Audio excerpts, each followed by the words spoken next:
नमस्कार, आप देख रहे हैं हर खबर और मैं हूं आपके साथ विवेक तिवारी। बुलेटिन की शुरुआत करते हैं चंडीगढ़ से, जहां चंडीगढ़ में खेलों के फर्जी ग्रेडेशन सर्टिफिकेट मामले में खेल मंत्री संदीप सिंह का बयान सामने आया है। खेल मंत्री ने कहा है कि फर्जी सर्टिफिकेट से कितने लोगों ने नौकरियां ली है, इसकी जांच विजिलेंस के जरिए की जा रही है।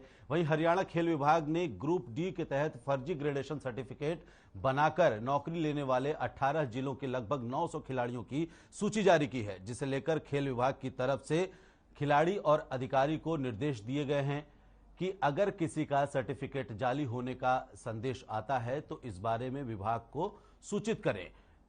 इतने पर भी अगर कोई अभी भी फर्जी सर्टिफिकेट की जानकारी विभाग को नहीं देता है तो उसके खिलाफ कड़ी कार्रवाई की जाएगी।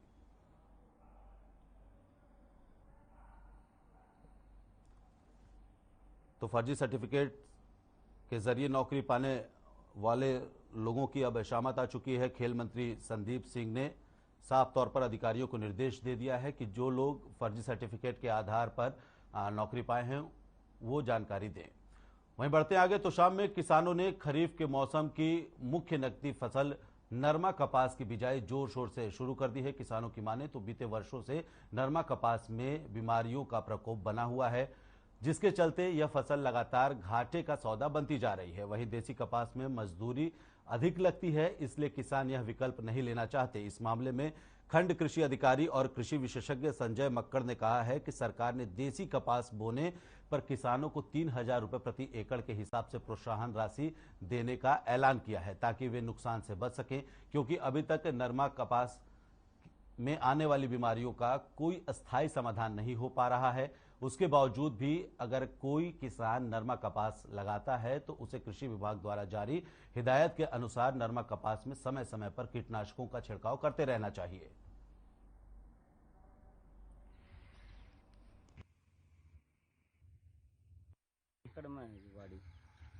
तो पिछले साल भी, पिछले 2-3 साल से ये जो फसल है ये पूरी तरह खराब हो जाती है।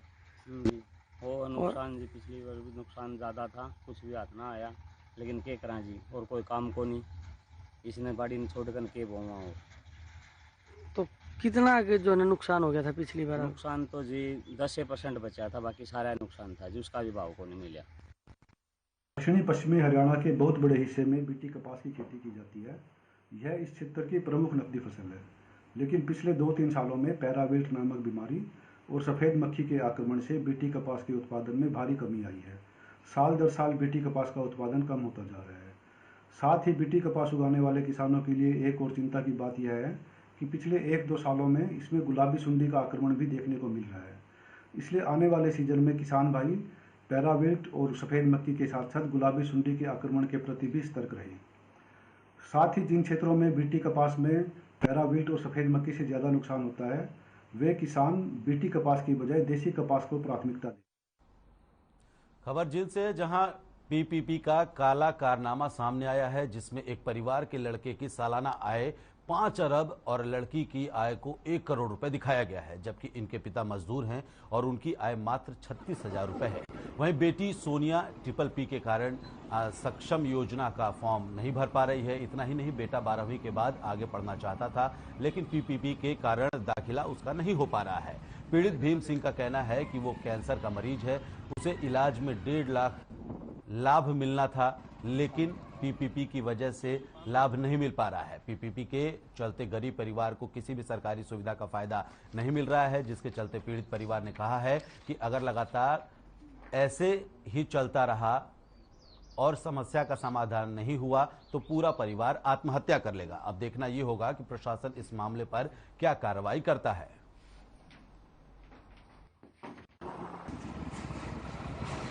जी, ये फैमिली आईडी है जी, इसके अंदर दिक्कत आ रही थी। पहले तो मेरी इनकम की जो सर्टिफिकेट के अंदर 36,000 रुपये की थी जी, और अब दोबारा किसी ने SC वाले का कसूर कहूँगा जी, उसने किसी प्रकार से मेरी फैमिली आईडी को ले गया था जी।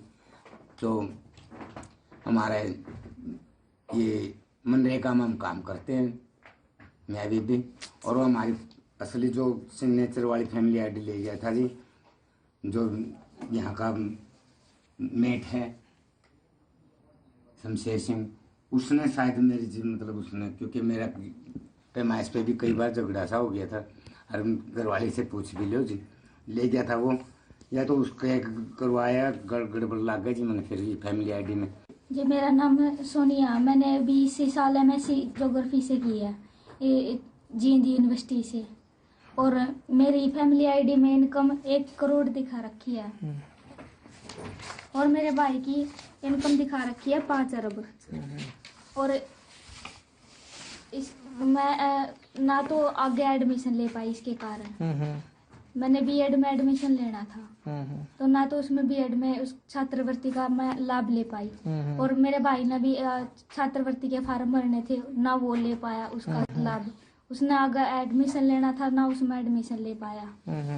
और मेरे पापा ने जी आगे दवाइयाँ का खातर उसमें फैमिली आईडी है जी, वो भी नहीं मिल पाया हमारा। तो जी इस फैमिली आईडी के कारण घने सारी दिक्कत आ रही है।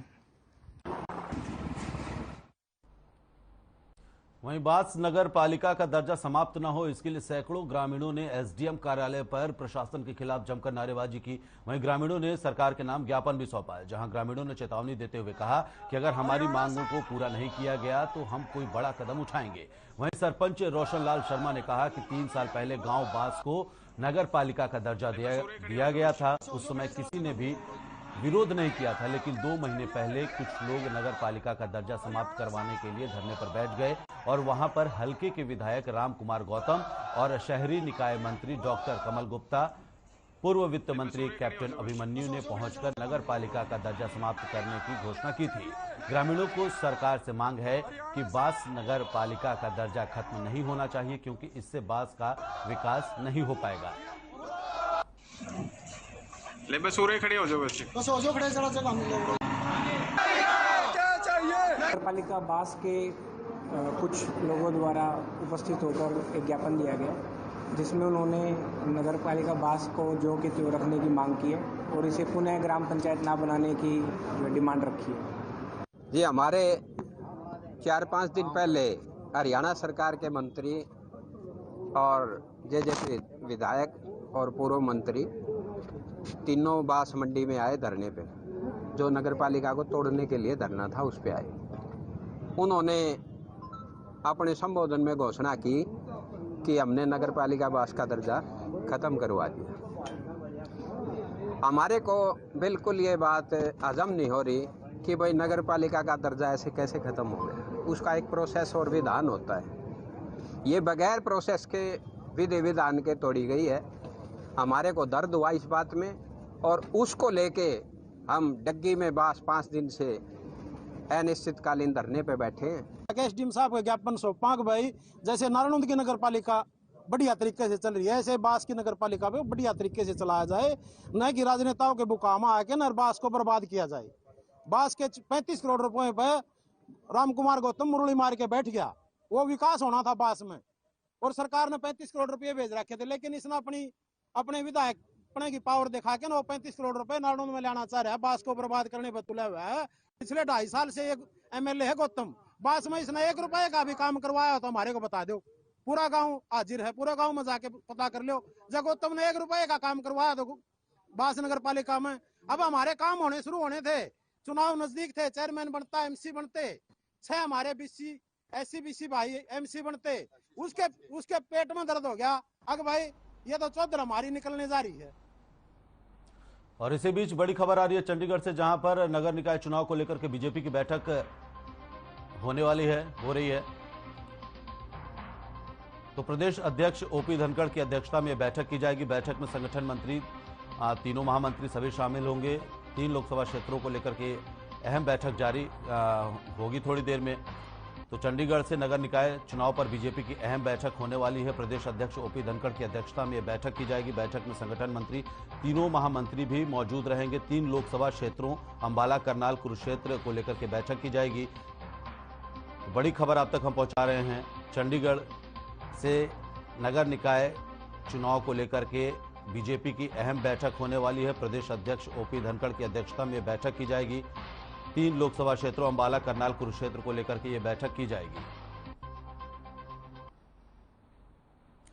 तो आगे बढ़ते हैं। हिसार में गेहूं की कटाई के सीजन में अक्सर आगजनी की घटनाएं देखने को मिलती रहती हैं, जिसके चलते उपमंडल के नाम दमकल की गाड़ी को उकलाना मार्केट कमेटी स्टेशन पर खड़ा किया गया है ताकि आगजनी की घटना पर काबू पाया जा सके। लेकिन हद वाली बात तो यह है कि बरवाला की गाड़ी जो उकलाना में खड़ी की गई है उस पर भी मात्र 4 कर्मचारी तैनात किए गए हैं, जबकि खंड उकलाना में करीब 20 गांव आते हैं। यही कर्मचारी 24 घंटे की ड्यूटी के लिए तैनात किए गए हैं, जिसमें से उन्हीं कर्मचारियों को फोन भी अटेंड करना पड़ता है और ऑफिस को भी संभालना पड़ता है।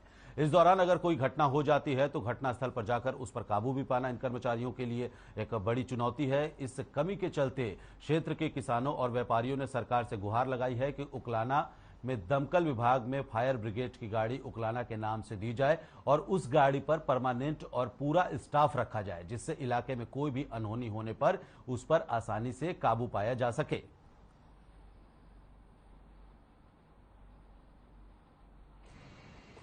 सरकार से मांग करते हैं हमें फायर ब्रिगेड तो उकलाने के लिए 1 के 2 दिन चिवलिंग एरिया बहुत पड़ता है। कोई भी हादसा हो जाता है, बरवाड़ा से आती है, इतना तो बहुत बड़ा हादसा हो सकता है।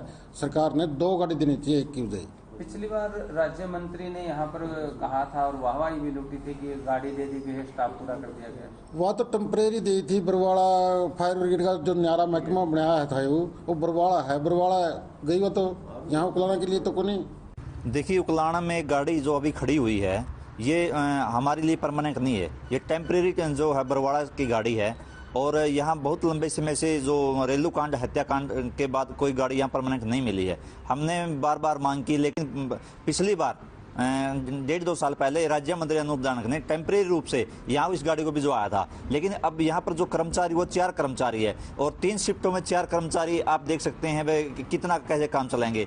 एक कर्मचारी वो गाड़ी चलाएगा या फोन अटेंड करेगा या फिर आग बुझाएगा। सिर्फ एक शिफ्ट में 1 ही कर्मचारी है। तो हम सरकार से बार बार विनती कर चुके हैं कि यहाँ पर 2 जो फायर ब्रिगेड की गाड़ी है वो यहाँ भेजी जाए और परमानेंट रूप से भेजा जाएगा, ना कि कोई टेम्परेरी। जो स्टाफ है वो स्टाफ भी पूरा किया जाए। लेकिन इसके बावजूद भी यहाँ बार बार मांग उठती रही है लोगों की, यहाँ क्षेत्र में नुकसान होता रहा है, कोई सुनवाई नहीं है। राज्य मंत्री से भी बार बार विनती कि आपका क्षेत्र है ये, इसमें आप ऐसा ना करें, अनदेखी ना करें, क्योंकि क्षेत्र की रखवाले आप हैं। अगर आप ही अनदेखी करोगे क्षेत्र के साथ तो इसकी संभाल कौन करेगा।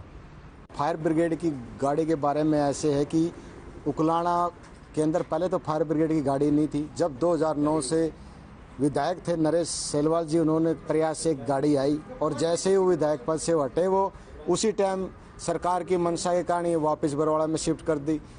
और उसके बाद 6-7 साल के बाद में ये गाड़ी जब अपने राज्य मंत्री महोदय है आज की डेट में, उनके थोड़ा प्रयास किया था इस गाड़ी को लेके आए, पर लेके आए इसको टेम्परेरी रूम पे लेके आए, परमानेंट नहीं समाधान हुआ इसका।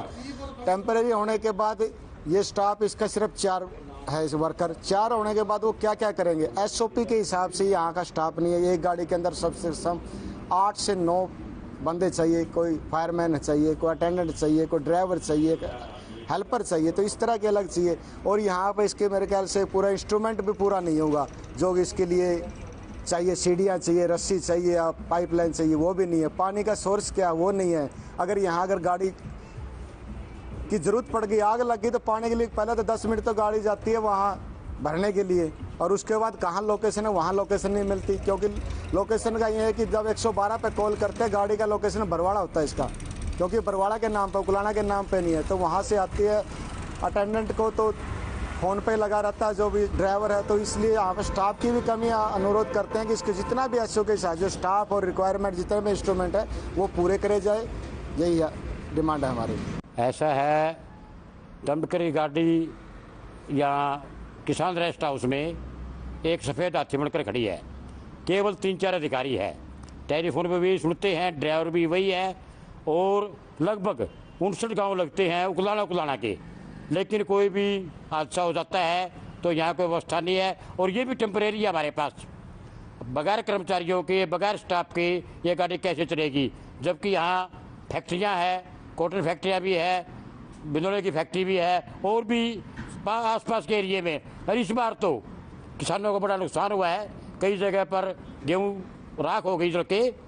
और मैं ये सरकार से मांग करते हैं, हम व्यापारी पूर्व प्रधानों के नाते भी और मंडी की तरफ से भी, किसानों की तरफ से भी मांग करते हैं, पूरा स्टाफ इसके ऊपर लगाया जाए ताकि हमें सुरक्षा प्रदान हो।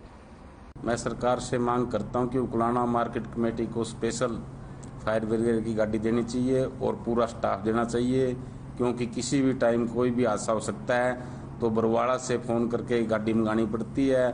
गाड़ी यहाँ पर खड़ी है लेकिन स्टाफ परमानेंट नहीं है, वो मांगी हुई लाशी कितने दिन चलेगी। उकलाना मंडी जिला हिसार में फायर ब्रिगेड की गाड़ी को लेकर समस्या ज्यों की त्यों बनी हुई है। मेरे पीछे तस्वीरों में जो आप दमकल की ये गाड़ी देख पा रहे हैं, ये यहाँ का सफेद हाथी बन चुकी है। राज्य मंत्री पिछले साल इसको लेकर के काफी वाहवाही लूट चुके हैं कि दमकल की गाड़ी का यहाँ पर बंदोबस्त कर दिया गया है। लेकिन अगर बात करें इस गाड़ी की, तो यहाँ पर ये गाड़ी उकलाना की परमानेंट गाड़ी नहीं है, ये आज भी रिकॉर्ड में बरवाला की गाड़ी बोली जा रही है। उसके साथ साथ इस पर स्टाफ की जो कमी है वो बेहद ज्यादा है। सिर्फ 4 लोग 24 घंटे के लिए ड्यूटी करते हैं, जिसमें अटेंडेंट भी है, फोन को रिसीव करने वाला भी है, ड्राइवर भी है। तो एक व्यक्ति अगर गाड़ी की ड्राइविंग करेगा, एक यहाँ पर फोन अटेंड करेगा, तो अगर कोई आगजनी हो जाती है तो कैसे उसका समाधान होगा, कैसे उस आग पर काबू पाया जाएगा। इलाके के लोग बार बार सरकार से गुहार लगा चुके हैं, राज्य मंत्री से अपील कर चुके हैं, लेकिन अखबारों में सुर्खियां बनने के सिवाय कोई समाधान नजर नहीं आ रहा है।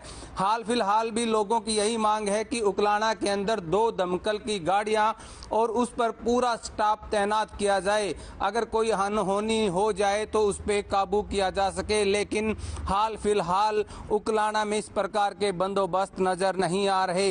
देखने वाली बात यह है कि राज्य मंत्री और सरकार कब इस पर संज्ञान लेती है और कब लोगों की समस्या का समाधान होगा। अपने सहयोगी के साथ अनूप कुंडू, हर खबर हरियाणा, हिसार।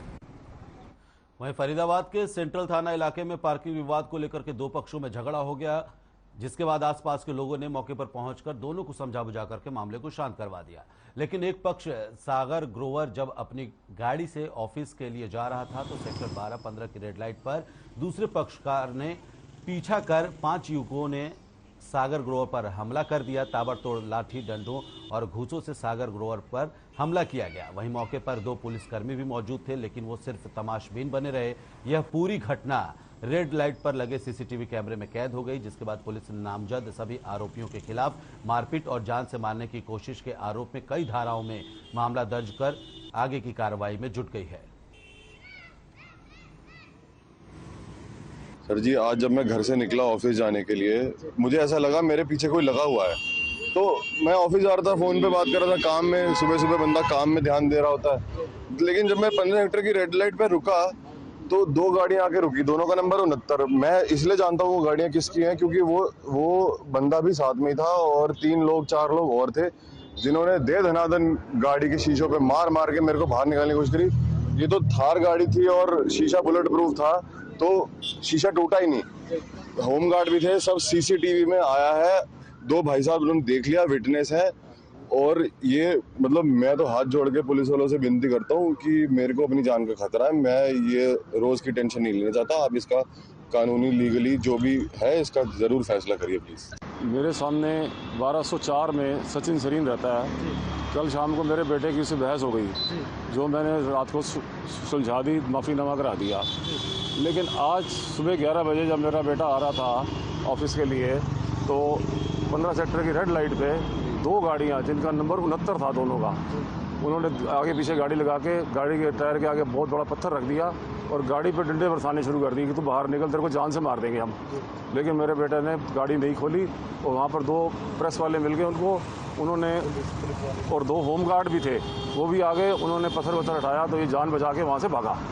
हाँ, इसमें कल दिनांक 16 को सेक्टर 14 में रहने वाले ग्रोवर, सागर ग्रोवर के ऊपर हमला हुआ था सेक्टर 14-15 की रेड लाइट पे।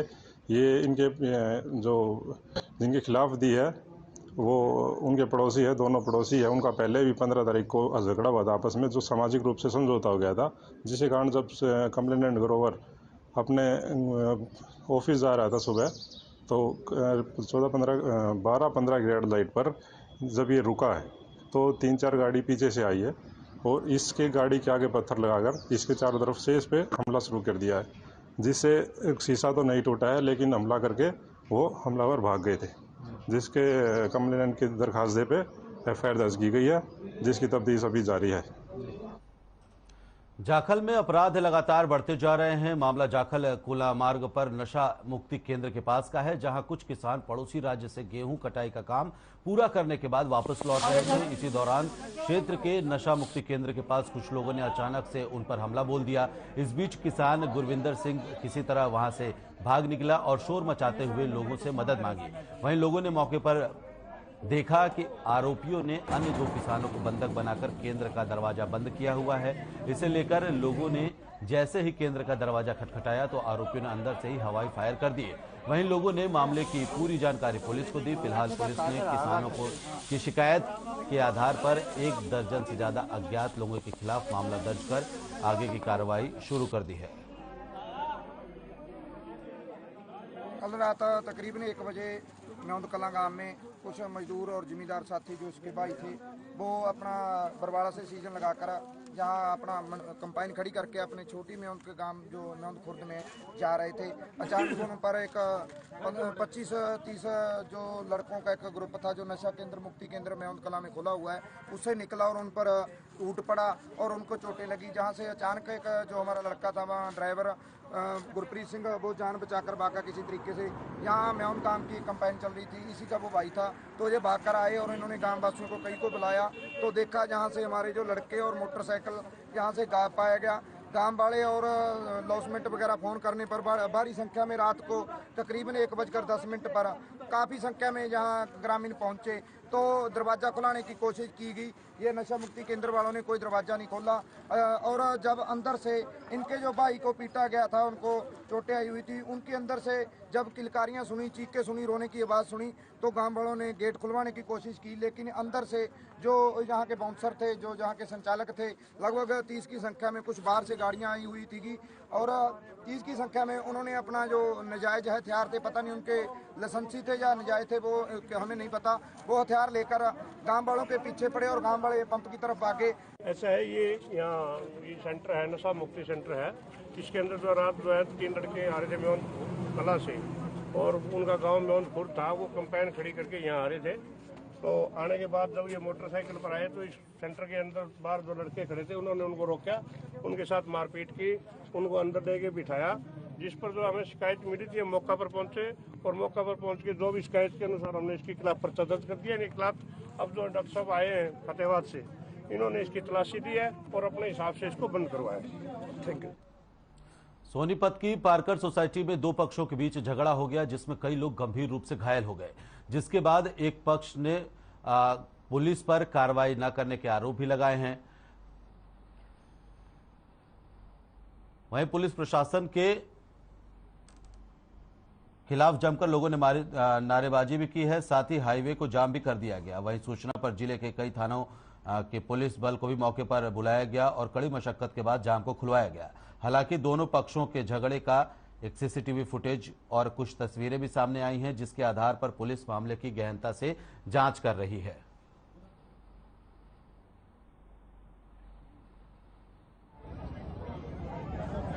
कुछ भी नहीं, पहले इन्होंने छोटा मोटा झगड़ा किया उनके बच्चों ने किसी और के साथ, फिर मेरे बच्चे साथ खड़े हुए थे दोनों ही, और ये 3 साल से मेरे बच्चों को विक्रम और उसका बेटा गौरव और इसके छोटे बेटे वो छेड़ते थे, पर हम कहते अवॉइड करते थे कि चलो लेफ्ट पे इनसे कौन मुंह लगेगा, क्योंकि इनकी अपनी लाइफ है, उनका अपना लाइफ स्टाइल है। लेकिन उन्होंने आज इनके वहाँ से कोई झगड़ा, जब वो खड़े थे और कॉम्प्रोमाइज करके बात कर रहे थे, लेकिन इनको जबरदस्ती पीछे से लाठीचार्ज कर दिया, दोनों बच्चों में मेरी सिर फाड़ दिया। अटेम्प्ट टू मर्डर गौरव ने उसके दोस्तों ने मिलकर बच्चों पे किया। मेरे पहले झगड़ा हुआ, उसने कॉम्प्रोमाइज किया, माफी वाफी मांगी, इन बिटवीन उसने अपना भूमिका बनाई, 20-25 लड़के इकट्ठे कर लिए, पहले माफी मांग के चला गया। जब सारा मामला निबट गया, जब 20-25 लड़के इकट्ठे हो गए तो मंदिर में हम लोग बैठे हुए थे, पूजा पाठ कर रहे थे मंदिर के अंदर। मंदिर में उसने फ़ोन करके बुलाया, सरोवा साहब हैं, बुजुर्ग आदमी है, सीनियर आदमी, उनको बुलाया कि ऐसे ऐसे बात करनी है, और उसने 20-25 लड़के आए हुए थे, जो 2-3 लड़के और थे। कौन लेके आया था उन लड़कों को? विक्रम को कहाँ रहने वाला है? EWS में रहता है, जिससे ये झगड़ा हुआ है सारा का सारा। उसका लड़का, उसका छोटा लड़का, उसका साधु, उसका बड़ा भाई, बड़े भाई के 2 लड़के, प्लस जो उसके इर्द गिर्द वाले लड़के थे, जितने भी बदमाश थे, उनके हाथ में डंडे थे, होपकी थी, रोड थी।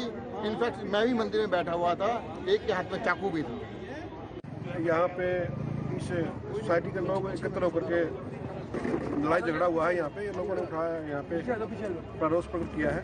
उस संबंध में इन्होंने दरखास्त दी है, हम उस पर कार्रवाई कर रहे हैं। क्या बताया इन्होंने, किसने किसको पीटा? ये भाई खड़े हैं, इन्होंने बताया कि मेरे बेटे को चोटें मारी है, MLC और दरखास्त इन्होंने हमारे को दी है। जो भी एज पर सेक्शन जो कार्रवाई कर रहे हैं। सर हाईवे जाम करना पड़ा, कैसी क्या नौबत आई इनको, कि इनका कहना कि पुलिस ने समय रहते कार्रवाई नहीं की। लोगों ने रोष प्रकट किया है, तो उसमें हम तुरंत मैं पहुंचा हूँ SP साहब के निर्देश पे, और इन लोग मेरी बात मान ली और जाम खोल दिया। वहीं जुलाना पुलिस कस्टडी में एक युवक की मौत हो गई, जिसके बाद परिजनों ने जमकर हंगामा किया। साथ ही आरोपी पुलिस वालों को तत्काल बर्खास्त करने की मांग भी की। मृतक के परिजनों का आरोप है कि पुलिस ने 13 अप्रैल को ही युवक को करीब 4 बजे नशीला पदार्थ रखने के आरोप में पकड़ा था।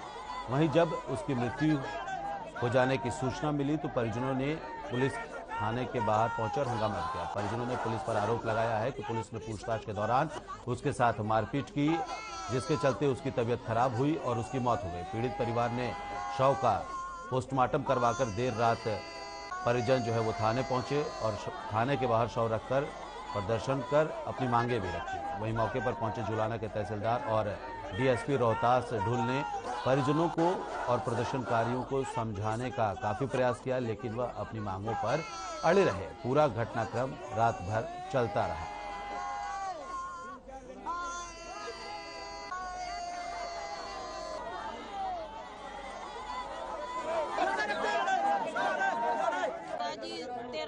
से हमने 4 बजे आए थे, घर पर कोई नहीं था। आके मारने लगे, मैं छुटाने लगी जी, मेरे भी मारे, मैं बेहोश हो गई जी। उसके बाद मुझे नहीं पता क्या हुआ क्या नहीं। किसने उठा के लाए थे पुलिस वाले?